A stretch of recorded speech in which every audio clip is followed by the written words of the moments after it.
धन्यवाद.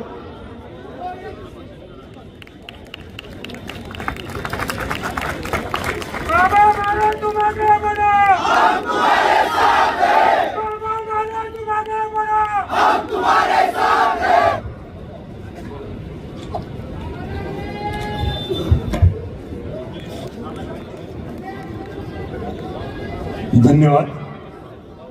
संविधानाची प्रत आपल्या दोन्ही महाराजांना देऊन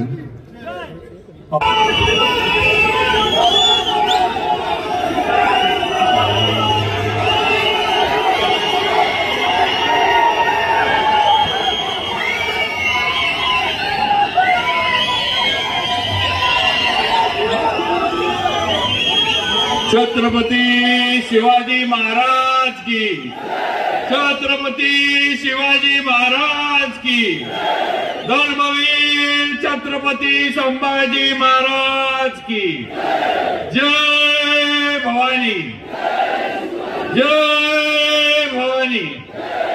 भारत माता की, भारत माता की. आता एक एक मिनिट. या सगळ्या कोपऱ्या, हा सगळा जो कोपरा आहे सगळ्यांना आय लव्ह यू आहे माझ्याकडनं. तर सगळ्यांनी आता भाषण होत जोपर्यंत सगळ्यांनी शांत बसायचं आणि थोडा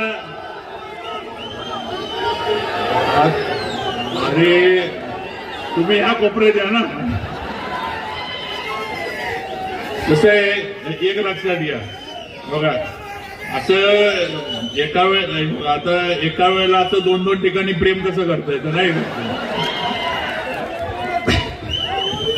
नाही पत्रकार बंधूंनो चेष्टा झाली आहे, नाही तर काय तर माझी निवडणुकीच्या तोंडावर बातमी कराल, माझं फत्याचं नव्हतं करायचं. आज सातारा जावळी विधानसभा मतदारसंघाच्या प्रचाराची ही सांगता सभा आज साताऱ्यामध्ये गांधी मैदानावर या ऐतिहासिक इथं पार पडतीये. आपल्याला मार्गदर्शन करायला आपले खासदार श्रीमंत छत्रपती उदयनराजे भोसले आज इथं उपस्थित आहेत.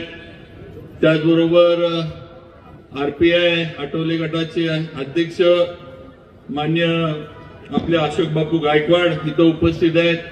भारतीय जनता पार्टीचे आमचे अध्यक्ष आणि माझे मित्र मान्य धैर्यशील दादा कदम हे आज उपस्थित आहेत. त्याचबरोबर शिवसेना एकनाथ शिंदे गटाचे जिल्हा अध्यक्ष मान्य चंद्रकांतजी जाधव, संपर्क प्रमुख एकनाथजी ओंबळे, त्याचबरोबर राष्ट्रवादी अजितदादा गटाचे अध्यक्ष माणिकराव सोनवलकर, मधुकरराव जाधव रयत क्रांती जिल्हा अध्यक्ष, त्याचबरोबर युवराज कांबळे, सुनील तात्या काटकर, डीजी बनकर, निलेश मोरे शिवसेनेचे शहर अध्यक्ष, महाराष्ट्र प्रदेश सेवा दलाचे अध्यक्ष राजेंद्र लवंगारे, भारतीय जनता पार्टीचे आमचे मार्गदर्शक मान्य दत्ताजीराव थोरात, जावळी तालुक्याचे आमचे मार्गदर्शक आणि तालुक्याचे आमचे नेते मान्य वसंतराव भाऊ मानकुमरे, मान्य सौरभ बाबा शिंदे, मान्य जयदीपजी शिंदे, मान्य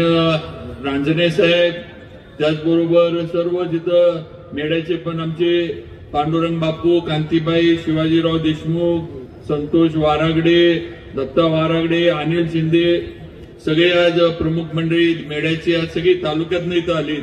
त्याचबरोबर आपले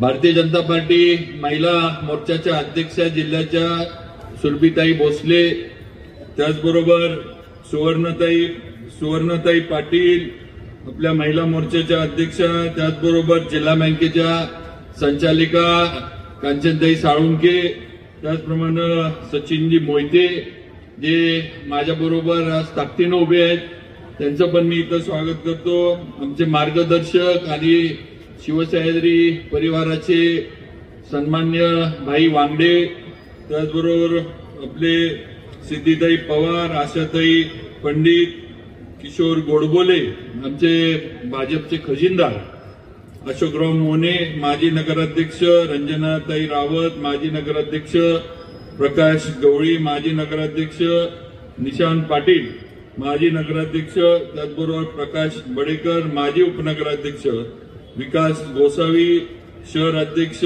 भारतीय जनता पार्टी, त्याचबरोबर सागर भिसे जनपरिवर्तन युवा शक्तीचे अध्यक्ष, त्याचबरोबर आजच ज्यांनी माझ्याबरोबर काम करण्याचा निर्णय घेतला आणि ज्यांनी राष्ट्रवादी काँग्रेसमधनं भारतीय जनता पार्टीमध्ये प्रवेश केला ते माननीय माझे मित्र अझरभाई मनेर, परवेशभाई शेख, आदिलभाई बागवान, त्याचप्रमाणे हाजी नदाब, संतोष मोरे आणि सर्वच गोसावी समाजाचे गोपाल गाडगे, अरुण बापू जवळ, आमचे मेड्याच्या नगरसेविका पुष्पाताई तांबोळी, शिवसेनेच्या आज इम्रान अत्तार, राष्ट्रवादी काँग्रेसचे मेड्याचे शहर अध्यक्ष, सर्व माझ्या सहकाऱ्यांनी माझ्याबरोबर काम करण्याचा निर्णय घेतला, भारतीय जनता पार्टीमध्ये प्रवेश केला, मला पाठिंबा दिला, त्याबद्दल माझ्या या सर्व सहकारी मित्रांचं, माझ्या वडीलधारी मंडळींचं मी मनापासून आभार मानतो.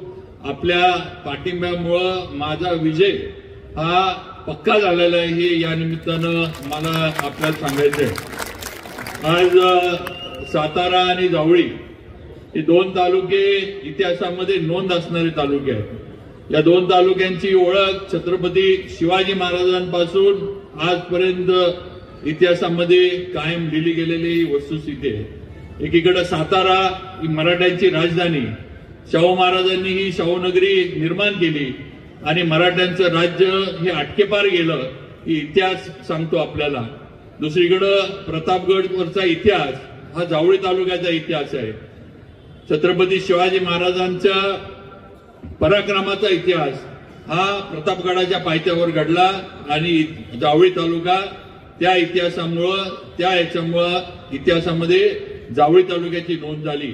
असे दोन तालुके आज माझ्या मतदारसंघात आहेत. माझे कर्मभूमी किंवा माझं जे काही काम आहे या दोन ऐतिहासिक तालुक्यामध्ये गेले 15 वर्ष सुरू आहे, 20 वर्ष सुरू आहे आणि आता पुढचे 5 वर्ष आपल्या सर्वांच्या आशीर्वादानं मला मिळणार आहेत हे मला नक्कीच या ठिकाणी माहिती आहे. आणि म्हणून या इतिहासामध्ये ऐतिहासिक तालुक्यांमध्ये काम करत असताना माझी जबाबदारी नक्की मोठी आहे. मला अजून प्रभावीपणे अजून चांगल्या पद्धतीनं काम करून दाखवायला लागणार याची मला 100% जाणीव आहे आणि पुढच्या 5 वर्षामध्ये तेच करण्याचा निश्चय मी अगदी मनापासून केलेला आहे. आज इथं आपण सगळे या सांगता सभेला एवढ्या मोठ्या संख्येनं उपस्थित आहात. सातारा तालुक्यातील प्रामुख्यानं सर्व मंडळी आणि सातारा शहरातील सर्व वडीलधारी तरुण मित्र माझे मोठ्या संख्येवर आलेत आणि सगळ्यात महत्वाचं म्हणजे सगळ्या माझ्या लाडक्या बहिणी इथं आलेल्या आहेत. हे लाडक्या बहिणींकडे बघितल्यानंतर मला एक लक्षात येतं की बहिणी जरी एकट्या आल्या असल्या तरी घरातली 4 मतं त्या घेऊन आलेल्या आहेत. त्या घरातल्या मतांना काय सुट्टी त्या देणार नाही ते आम्हाला माहित आहे. त्यामुळं माझ्या विजयाचे शिल्पकार या सगळ्या माझ्या लाडक्या बहिणी असणार आहेत. हे 100% मला आणि महायुतीच्या सर्व कार्यकर्त्यांना ह्याची जाणीव आहे. त्यामुळे आपण आला आपलं मनापासून स्वागत करतो. बंधू भगिनींनो, खरं म्हणजे तुम्हाला माहित आहे की या तालुक्याला आणि या जिल्ह्याला सुद्धा वारसा आहे. छत्रपतींचा वारसा आहे, समर्थांचा वारसा आहे, भारतरत्न डॉक्टर बाबासाहेब आंबेडकरांचा वारसा आहे. आज या राजवाड्याच्या पुढे आपण इथं गांधी मैदानावर आहे ही प्रतापसिंह हायस्कूल. या ठिकाणी डॉक्टर बाबासाहेब आंबेडकरांनी शिक्षण घेतलेलं आहे हे तुम्हाला आम्हाला सगळ्यांना माहीत असलं पाहिजे. आणि म्हणून आज एवढा वारसा असणारा आपला तालुका, आपला जिल्हा, आपला जावळी तालुका आज आपण सगळेजण या जिल्ह्यामध्ये आपण राहतो याचा अभिमान तुम्हाला मला सगळ्यांना आहे. चव्हाण साहेब असतील, कर्मवीर अण्णा असतील, अशी अनेक मंडळी झाली. नंतरच्या काळामध्ये माझ्या आजी राजमाता सुमित्रा राजे भोसले असतील, कैलासवासी श्रीमंत छत्रपती प्रतापसिंह महाराज असतील, कैलासवासी अभयसिंह महाराज असतील, या सर्वांनी आम्हाला घरातल्यांना आम्हाला कुटुंबातल्यांना वारसा घालून दिलाय. त्यामुळे या वारसा जतन करण्याचं काम हे आम्हाला सगळ्यांना करायला लागतं. हा वारसा जो आहे आपण लक्षात ठेवा की हा सत्तेसाठी वारसा नाही आहे, हा जनसेवेचा वारसा आहे. हे महत्वाचं आहे. आज आपण ज्या घराण्यातनं येतो या घराण्यातनं पिढ्यानपिढ्या सर्वसामान्य लोकांना आधार देण्याचं काम केलं, सर्वसामान्य लोकांच्या मागे उभं राहण्याचं काम केलं. छत्रपती शिवाजी महाराजांनी स्वराज्य स्थापन केलं आणि हे स्वराज्य सर्वसामान्यांच्या मावळ्यांच्या ताकदीवर स्थापन केलं. त्यामुळे तिथून हा वारसा या घराण्याचा चालत आलाय आणि आजपर्यंत चालू ठेवण्याचा प्रयत्न आम्ही सर्वजण करतोय. आज मी असेल, उदयनराजे असतील, आम्ही सुद्धा काम करत असताना आमच्या पूर्वजांचं जे काही सगळं काम आहे, जे काही त्यांनी केलंय ते बघून आम्ही दोघं पण काम करत असतो. हे आपल्याला या निमित्तानं मला सांगायचंय आणि मला खात्री आहे की पुढच्या 5 वर्षामध्ये नक्कीच आतापर्यंत सातारा जसा इतिहासात नोंद होता तसं आता या साताऱ्याचं म्हणजे सातारा म्हणजे नुसता आपला सातारा शहर किंवा तालुका नाही, तर या सातारा जिल्ह्याची आता नवी वाटचाल सुरू झाली आहे. हे लक्षात ठेवा. या ठिकाणी उदयनराजे केंद्रात गेले, मला आता आपण राज्यात परत पाठवणार आहे आमदार म्हणून आणि 100% या सातारा जिल्ह्यामध्ये महायुतीचे उमेदवार हे मोठ्या मताधिक्याने विजय होणार आहेत आणि महायुतीचा बालेकिल्ला, भाजपचा आणि महायुतीचा बालेकिल्ला म्हणून हा सातारा जिल्हा नावारूपाला येणार आहे. त्यामुळे आपल्या जिल्ह्याची प्रगती आता कोणी थांबवू शकत नाही, आपल्याला कोणी अडवू शकत नाही. हा खऱ्या अर्थानं आता आपल्या प्रगतीचा रथ जो आहे तो आता भारतीय जनता पार्टीच्या नेतृत्वाखाली आणि आपले खासदार उदयनराजे असतील, सर्व माझे जिल्ह्यातील सहकारी असतील, भारतीय जनता पार्टीचे घटक पक्षांचे सगळ्यांच्या माध्यमातून आपण आता सातारा जिल्ह्याची घोडदौड ही सुरू केलेली आहे. आता मागं वळून बघणे नाही, आता फक्त या जिल्ह्याचा विकास, या सातारा शहराचा विकास आणि या साताऱ्याची जावळीची प्रगती हे झालं पाहिजे. एवढाच निश्चय इथून पुढे 5 वर्ष मनामध्ये ठेवून आपल्याला काम करायचंय आणि हे करून दाखवणार हा शब्द आज या गांधी मैदानावर आपल्याला सर्वांना मी देऊ इच्छितो. त्यामुळं आपण सर्वांनी जो विश्वास माझ्यावर दाखवलाय तो 100% कामाच्या माध्यमातून येणाऱ्या 5 वर्षात परत एकदा आपल्याला सिद्ध करून दाखवीन की आपण योग्य माणसावर विश्वास टाकला, योग्य उमेदवाराला आपण निवडलं आणि मला मुंबईला पाठवलं. मला मगाशी अशोक बापू म्हटले की तुम्ही मंत्री झाल्यावर आम्हाला वेळ द्या. बापू, मंत्रीपद हे माझ्या दृष्टीनं फार काही महत्वाचा विषय नाही. आमदार असताना पण मी मंत्र्यांनी एवढी कामं केली आणि जर संधी मिळाली तर त्याच्या पुढे जाईन. त्यामुळं मंत्रीपद हा म्हणजे हे तुमचं माझ्याबद्दलचं प्रेम आहे की बाबा तिथं जावेत, बसावेत. पण बापू तुम्ही कधीही या, कधी मला सांगा, हाताला धरून तुम्ही कामं करून घेऊ शकता. तुमच्यापेक्षा वयानं मी लहान आहे, त्यामुळे तुम्ही कधीही मला सांगू शकता की आम्हाला हे करायचंय किंवा आरपीआय किंवा आमच्या दुसरे पण सगळे मित्र पक्ष आहेत, हे सगळ्यांचा अधिकार आहे माझ्यावर. आज माझ्या या विजयामध्ये तुमच्या सगळ्यांचं योगदान, हे सिंहाचा वाटा सगळ्यांचाच आहे हे लक्षात ठेवा. यामध्ये शिवेंद्रराजे हे फक्त निमित्त आहे, मी फक्त एक माणूस आहे, एक व्यक्ती आहे. ताकद माझ्या मागे जी आहे ती तुमची सगळ्यांची आणि स्टेजवर बसलेल्यांची ताकद आहे. माझी एकट्याची ताकद मर्यादित आहे, पण तुम्ही माझ्या मागे उभा राहिलाय, तुम्ही माझ्यावर विश्वास ठेवलाय आणि पुढे जाण्याचा आदेश हा तुमच्या माध्यमातून मला मिळालाय. त्यामुळे माझी ताकद आहे हे आपण सगळ्यांनी लक्षात ठेवावं. त्यामुळे नक्कीच आपल्या सर्वांना केंद्रबिंदू मानून मी काम करत राहीन. माझे सर्व घटक पक्षातील इथं असणारे नेते, कार्यकर्ते या सगळ्यांना माझा शब्द आहे की आपण एवढ्या दिलदारपणे मला निवडून देण्यासाठी सगळं जे काही आटोनात प्रयत्न आपण करताय त्याबद्दल आपले मनापासून आभार. आणि पुढे सुद्धा आपल्याबरोबर मी कायम आहे एवढं माझ्या मित्र पक्षातल्या सर्वांनी लक्षात ठेवावं. कुठेही मी तुमच्यासाठी पण कमी पडणार नाही हा शब्द या निमित्तानं आपल्याला मी देऊ इच्छितो.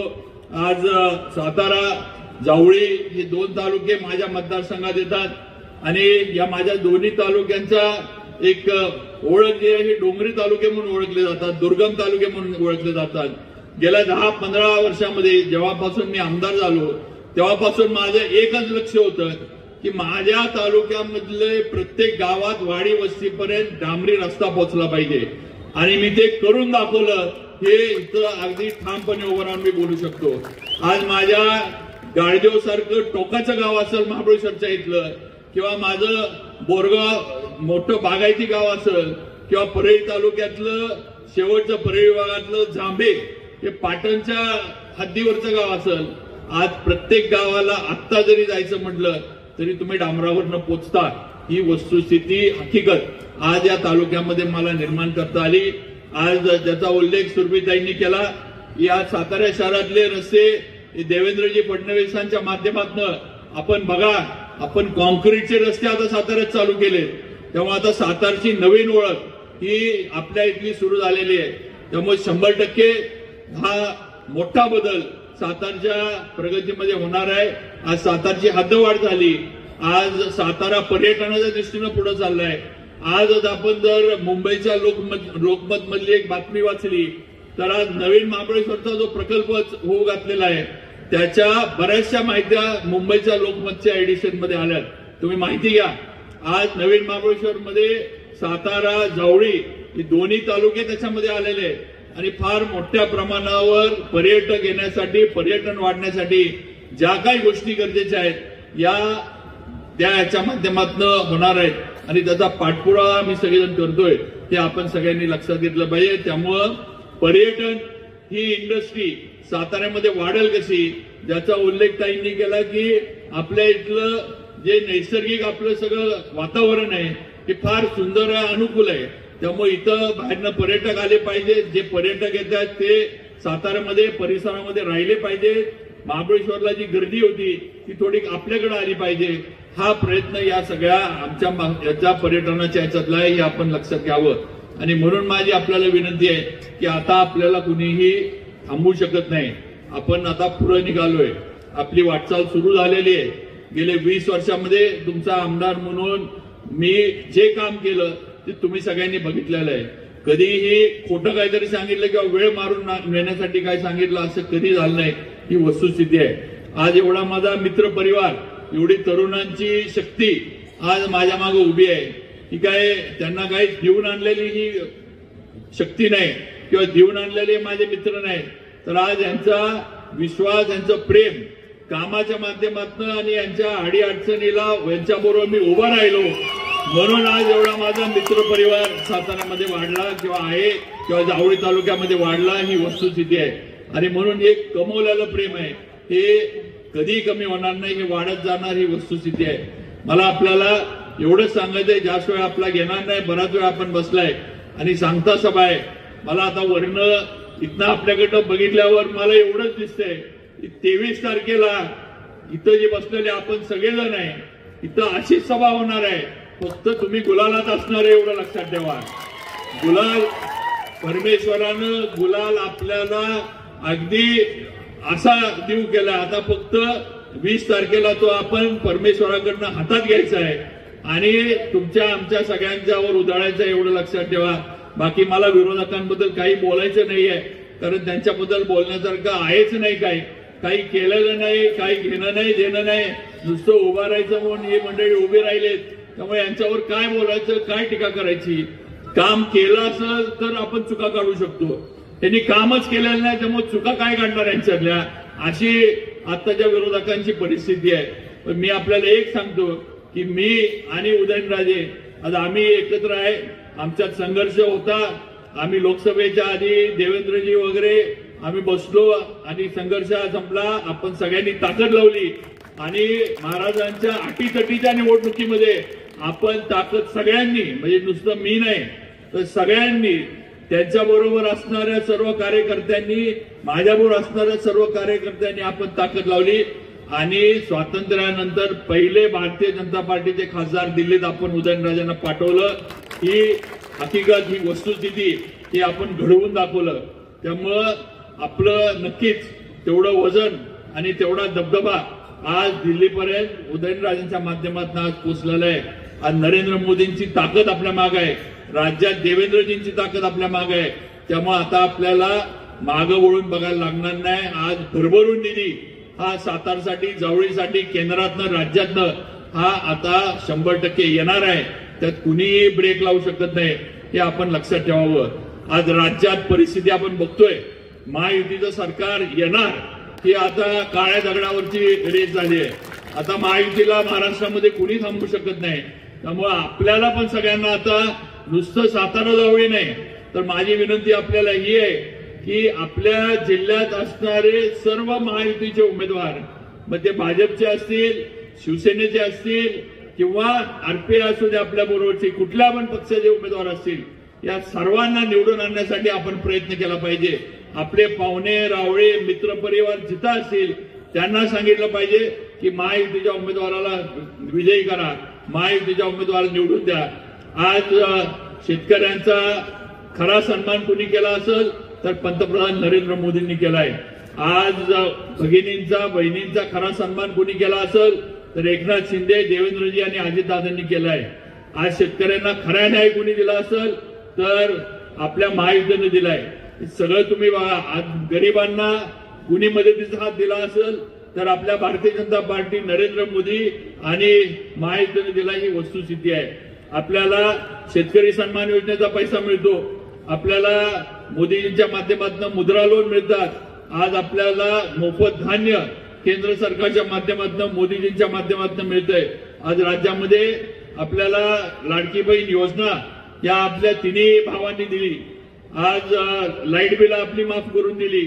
आज 7.5 HP पर्यंतची सगळी शेतकऱ्यांची लाईट बिल ही थकबाकी सकट माफ केली. परवा मी नागठाण्याला सभेला गेलो होतो, त्यावेळेला तिथं मी माझ्या तालुक्यातील बामणोलीचा एक किस्सा सांगितला की बामणोलीतल्या शेतकऱ्यांनी मला सांगितलं की आमच्या गावातली 5 कोटीची लाईट बिल माफी झाली आहे, 5 कोटीची. मी म्हणलं बामणोली तसं नागठाण्यापेक्षा छोटं गाव आहे, म्हटलं नागठाण्याचा आकडा किती असेल मला माहित नाही. त्यावेळेला माझे तिथले जे उमेदवार भाजपचे आपले आहेत, मनोजदादा म्हणले की नागठाण्यामध्ये 20 कोटीची माफी राज्य सरकारकडनं लाईट बिलाची मिळाली आहे. या रकमा छोट्या नाहीये. शेतकऱ्याला खऱ्या अर्थानं त्याच्या पायावर उभा करण्याचा निर्णय महायुती सरकारनं आणि देवेंद्र फडणवीसांनी घेतलाय, लक्षात ठेवा. आणि म्हणून माझी आता विनंती आहे की ज्यांनी दिलंय त्यांच्या मागे उभा राहण्याची वेळ आली आहे. आपण वेगळ्या भावनेच्या याच्यामध्ये जाऊन कोणतर काहीतरी भावनेला हात घालतंय म्हणून आपलं नुकसान करून घेणार आहे. राज्याची प्रगती जर आपल्याला करायची असेल तर राज्यामधलं आणि केंद्रामधलं सरकार हे एका विचाराचं असलं पाहिजे, हे आपण सगळ्यांनी लक्षात ठेवलं पाहिजे. नुसतं विधानसभा मतदारसंघ किंवा माझा तालुका, माझं गाव, माझा जिल्हा परिषद गट आणि त्याच्यामध्ये माझ्या एकामेकातल्या आपल्या कुरघोड्या ह्याच्यापुरतं जर आपण मर्यादित राहिलो तर आपण राज्याचं नुकसान करणार आहे. शेवटी आपण महाराष्ट्राचे सगळेजण नागरिक आहोत. राज्याची पण जबाबदारी आपल्यावर आहे. राज्याची प्रगती जर करायची असेल तर केंद्र आणि राज्य सरकार हे एका विचाराचे पाहिजे. जर इथं वेगळ्या विचाराचं सरकार आलं तर संघर्ष केंद्रात आणि राज्यात सुरू होणार आणि महाराष्ट्र मागे पडणार, हे आपण लक्षात ठेवा. तेव्हा आज केंद्रात भाजपचं विचाराचं सरकार आहे आणि मोदीजी तिथं द्यायला बसले. आता आपण सुद्धा राज्यात भाजपच्या विचाराचं महायुतीचं सरकार आणलं पाहिजे आणि मोदीजी जे देत आहेत ते आपण घेतलं पाहिजे, हे आपण सगळ्यांनी लक्षात ठेवलं पाहिजे. आणि म्हणून येणाऱ्या 20 तारखेला फक्त महायुती आणि जिथं कमळ असेल तिथं कमळ, जिथं धनुष्यबाण असेल तिथं धनुष्यबाण आणि जिथं घड्याळ असेल तिथं घड्याळ, ही भूमिका घेऊन तुम्हाला आम्हाला सगळ्यांना काम करायचंय. आणि म्हणून माझी आपल्याला विनंती आहे की कुठेही आता वेगळा विचार डोक्यात ठेवायचा नाही. आता शेवटचे 2 दिवस राहिले, उद्या जाहीर प्रचार बंद होणार. आता गावोगावी ज्यावेळेला तुम्ही जाल त्यावेळेला गावात जाऊन उद्यापासून बैठका घेणं आणि गावामध्ये सगळ्यांना एकत्र घेऊन सांगणं की आपल्याला महायुतीच्या मागे जायचंय आणि त्याप्रमाणे 20 तारखेला मतदान करून घेणं, हे काम आता आपल्याला करायचंय. वातावरण सगळं आपल्या बाजूने आहे, लोक आपल्या बाजूने आहेत, मतदार आपल्या बाजूने आहेत, भगिनी आपल्या बाजूने आहेत, वडीलधाऱ्यांचा आशीर्वाद आपल्याला आहे, तरुणांची शक्ती आपल्या बाजूने आहे. आता हे सगळं जे आहे हे पोलिंग बूथ पर्यंत आणणं आणि त्या मशीनमध्ये उतरवणं, हे काम तुम्हाला आम्हाला सर्वांना आता करायचं आहे, लक्षात ठेवा. कारण सगळं चांगलं असताना मताच्या टक्केवारीला जर आपण कमी पडलो तर मग नुसतं बोलून आणि सांगून काय होणार नाही. आता मतदानाची टक्केवारी कशी वाढेल आणि ही जी भावना आपल्याबद्दल लोकांची आहे की लोक आपल्याला मतं द्यायला तयार आहेत. त्यांनी निश्चय केलाय, निर्णय केलाय की या निवडणुकीमध्ये भाजप बरोबर जायचं, शिवेंद्र बाबांबरोबर जायचं. त्यामुळे आता हा जो निर्णय आहे हा आपल्याला मतदान केंद्रापर्यंत आणला पाहिजे, त्या मतदाराला तिथपर्यंत आणलं पाहिजे, त्याच्याकडनं ते मतदान करून घेतलं पाहिजे आणि आपला विजय जो आहे हा पक्का केला पाहिजे. गुलाल जो आहे तो घेण्यासाठी आपल्याला हे करायला लागणार आहे, हे आपण सगळ्यांनी लक्षात ठेवा. आणि मी आज आपल्याला एवढंच सांगतो की इथून पुढं सातारच्या विकासामध्ये, जावळीच्या विकासामध्ये कुठेही काही आम्ही दोघं कमी पडणार नाही. पूर्वीचं संघर्षाचं राजकारण हे आता संपलेलं आहे. इथून पुढे संघर्ष कुठल्याही बाबतीमध्ये अजिबात संघर्ष आपल्याला इथं दिसणार नाही. दिसल जे काही आमच्या दोघांकडनं तुम्हाला दिसल की फक्त आणि फक्त सातारची प्रगती आणि सातारचा विकास एवढंच तुम्हाला दिसल. हा शब्द या सभेच्या निमित्तानं आपल्याला देऊ इच्छितो. माझी आपल्याला विनंती आहे की सगळ्यांनी या 20 तारखेला आपला हे होणारे जे मतदान आहे महायुतीचा भाजपचा उमेदवार म्हणून कमळाच्या समोरचं बटन दाबून आपण मला द्यावं. परत एकदा या ऐतिहासिक दोन्ही तालुक्यांचं सातारा जावळी या विधानसभा मतदारसंघाचा आमदार म्हणून प्रतिनिधित्व करण्याची संधी ही आपल्या सर्वांच्या आशीर्वादामधनं मला मिळावी ही विनंती आपल्या सर्वांना करतो. एवढ्या संख्येनं आपण आला त्याबद्दल परत एकदा आभार मानतो आणि माझे भाषण थोडक्यामध्ये इथं थांबवतो. जय हिंद, जय महाराष्ट्र.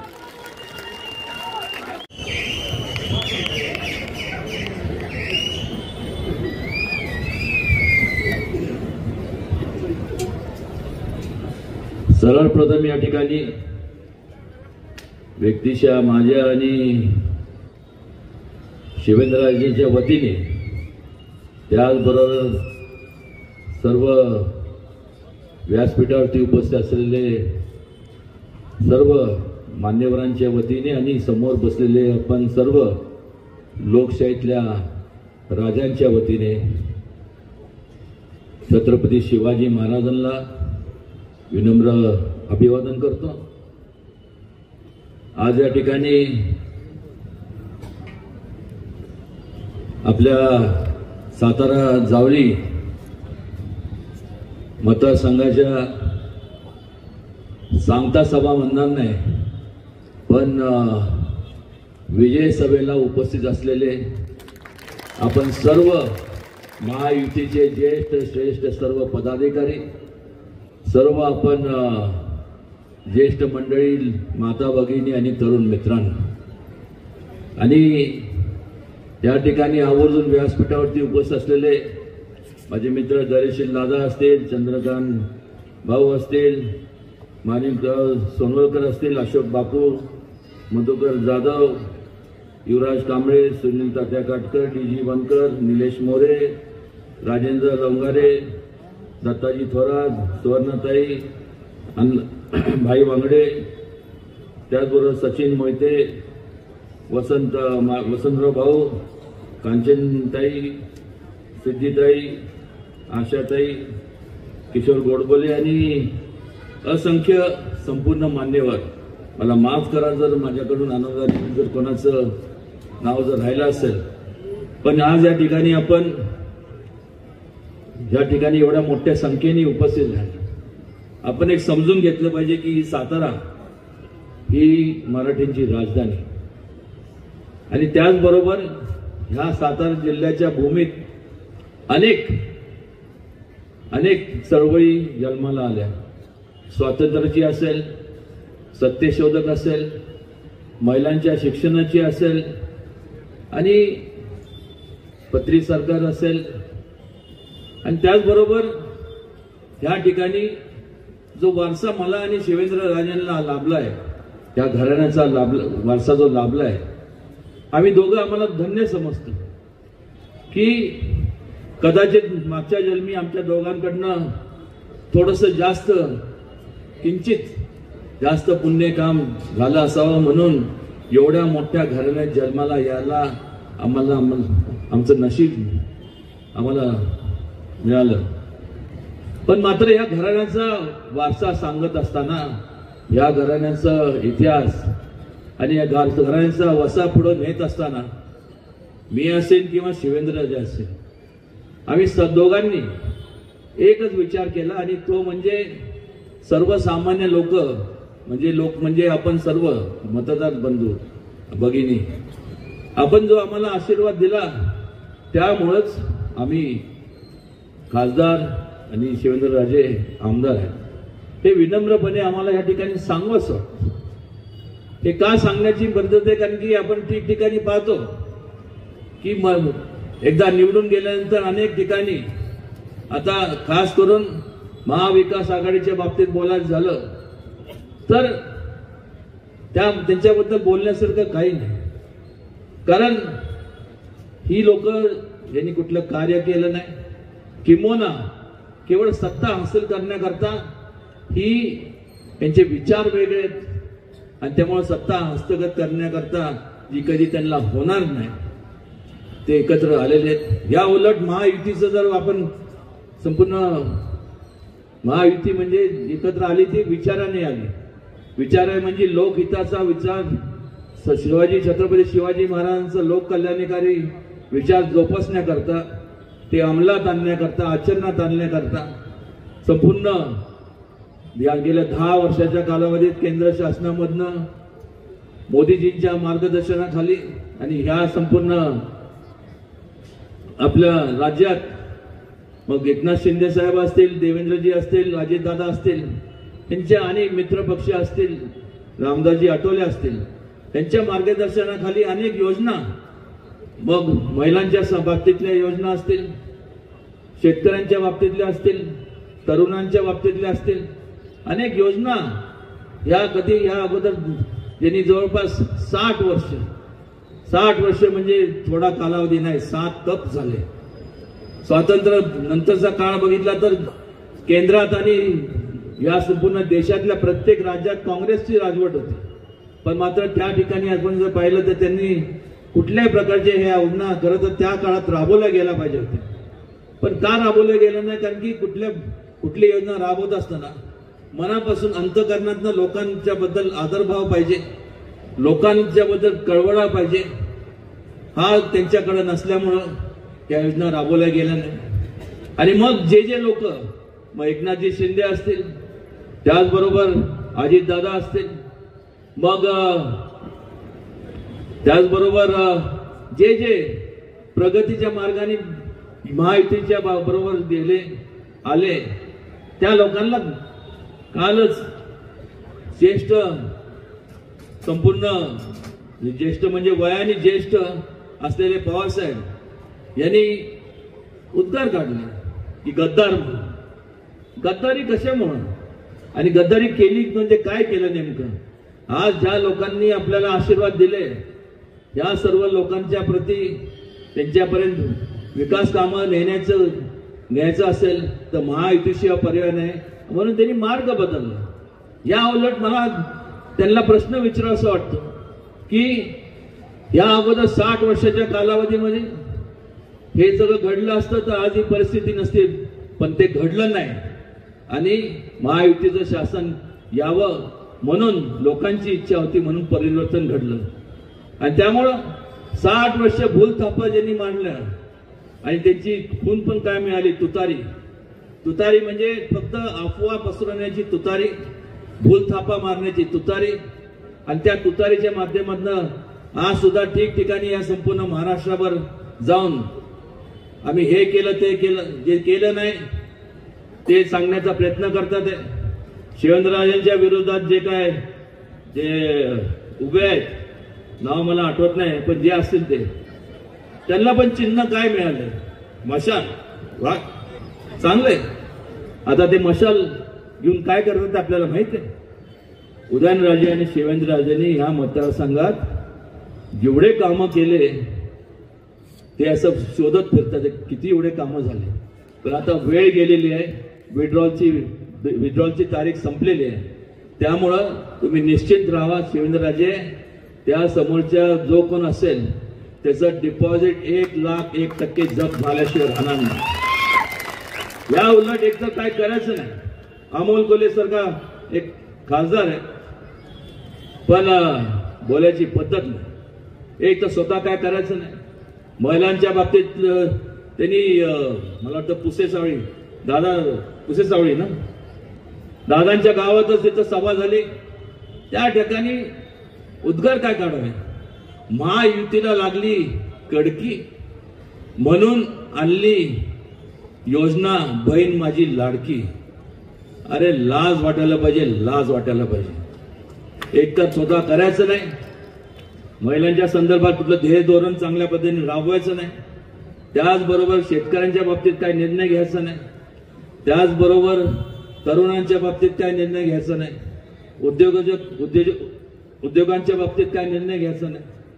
आणि मग नुसतं स्वतःचं नाकर्तेपणा दडवण्याकरता आता काय बोलायचं, लोकांसमोर गेल्यानंतर काहीतरी बोललं पाहिजे. ह्यामुळं नुसतं हे चुकीचं आहे, हे वाईट आहे, हे नाही. पण त्यांचं ते 5 कलमी त्यांनी जे काय जो जाहीरनामा प्रसिद्ध केलाय हे आम्ही करू. पण आपण त्यांचा जो जाहीरनामा बघितला तर हे संपूर्ण त्यांनी त्यांच्या जाहीरनाम्यात नमूद केलंय हे महायुतीने ह्या अगोदरच सर्व या योजना मार्गी लावल्या. ह्या आवर्जून या ठिकाणी मला सांगावं असं वाटतंय. आणि निश्चितपणे आम्ही दोघंही तुम्हाला सर्वांना लोकशाहीतले आपण सर्व जे राजे आहेत तुम्हाला केंद्रबिंदू मानून कधीही तुमचं वरती अन्याय होऊन देणार नाही. तुमचं हित जोपासणार, जास्तीत जास्त विकास कामं तुमच्या पर्यंत आम्ही पोहोचवणार. आणि आपल्याला माहित आहे की या ठिकाणी तो पिक्चर लागला होता ना पुष्पा, तर मी तर आहेच, पण आता शिवेंद्रांनी मला मागं पाडलं कारण की ती माझ्याकडे ते नाही आहे. त्यामुळं ते काय डायलॉग काय होता, कभी झुकेगा नाही. तसं आम्ही दोघंही म्हणा अन्यायाच्या पुढं तुमच्यावर अन्याय होत असं काही झुकणार नाही. तुम्हाला केंद्रबिंदू मानून तुम्हाला जोपासण्याचं काम करणार. आणि मला खात्री आहे ज्या प्रकारे शिवेंद्रराजेंचा झंझावात आहे तो झंझावात मोठ्या प्रमाणात असाच चालत राहावा. जास्तीत जास्त मताधिक्याने आपण त्यांना निवडून द्यावं आणि केलेल्या कामाची त्यांना पोचपाती आपण द्यावी. आणि बाकीचं जे उरलेलं जे असते बाकीचं उरलेलं पण आहे ते पण ते सगळ्यात महत्वाचं आहे. ती जबाबदारी कशी पार पाडायची ती माझ्यावर सोपवा एवढं आश्वासन या ठिकाणी देतो. दुसरं म्हणजे आज या ठिकाणी आपण सर्वजणात वेळ बराच झाला त्यामुळे जास्त वेळ घेणार नाही. प्रत्येक वेळेस आपण ऐकतो फतवा. आता एकच फतवा की शिवेंद्रराजेंना मोठ्या मताधिक्याने विधानसभेत पाठवा. आणि का नाही होतकरू आहे संपूर्ण सगळीकडं मनापासून अंतःकरणातनं लोकांच्या हृदयात आता त्यांनी स्थान निर्माण केलंय. आणि जास्तीत जास्त संपूर्ण माझ्या आणि खास करून त्यांच्या हातून जास्तीत जास्त लोकांची सेवा आमच्या हातून घडावी एवढंच या ठिकाणी आमच्या दोघांची इच्छा आहे. आमचा दुसरा कुठलाही म्हणजे की बाबा निवडून ह्या करता यायचं त्या करता यायचं असं नाहीये. निवडून एवढा करता यायचं की तुमची सगळ्यांची सेवा करायची आम्हाला संधी मिळावी एवढ्या करता. आणि ज्या वेळेस पद असतं त्यावेळेस ती कामं जास्तीत जास्त विकासाची कामं तुमचे कुठे अडीअडचणी असतील ते सोडवण्याकरता त्याच्यात मोठ्या प्रमाणावरती त्याचा उपयोग होतो. आणि फार मी बोलत नाही पण खरोखर चांगल्या मोठ्या मताधिक्याने माझं तर मत आहे. मागच्या वेळेस शिवेंद्रराजे 2 क्रमांकांनी आले त्यावेळेस मला वाटतं 1 क्रमांकाला अशोक चव्हाण होते, 2 नंबरला शिवेंद्रराजे आणि 3 नंबरला मला वाटतं अजितदादा होते. यावेळेस 2 NB ना ओनली 1 नंबर मताने आले पाहिजे बस. एवढं उराशी हे गाठ बांधा कुंगाट बांधा ती तुम्ही बांधलेली आहे. आजची सभा पाहून खऱ्या अर्थाने ज्याला आपण म्हणतो ना डोळ्याचं पारणं फेटलं अशी ही सभा आहे. आणि आपण सर्व माझ्या आणि खास करून शिवेंद्रराजे आणि आमच्या सगळ्यांच्या विनंतीला मान देऊन आपण या ठिकाणी आलात. आपल्या सगळ्यांचं स्वागत. आणि वेळात वेळ काढून आपण या ठिकाणी आल्याबद्दल आपल्यामुळं या सभेला शोभा आली हे विनंतीपूर्वक मला या ठिकाणी सांगावंसं वाटतं. असंच आपल्या सगळ्यांचे आशीर्वाद, आपलं प्रेम, आपलं पाठबळ आमच्या दोघांच्या पाठी राहू द्या, जेणेकरून आपल्याला एक ऊर्जा मिळते, जास्तीत जास्त तुमची काम करण्याची संधी मिळते. एवढंच या प्रसंगी सांगतो आणि थांबतो. जय हिंद, जय महाराष्ट्र, जय शिवराय.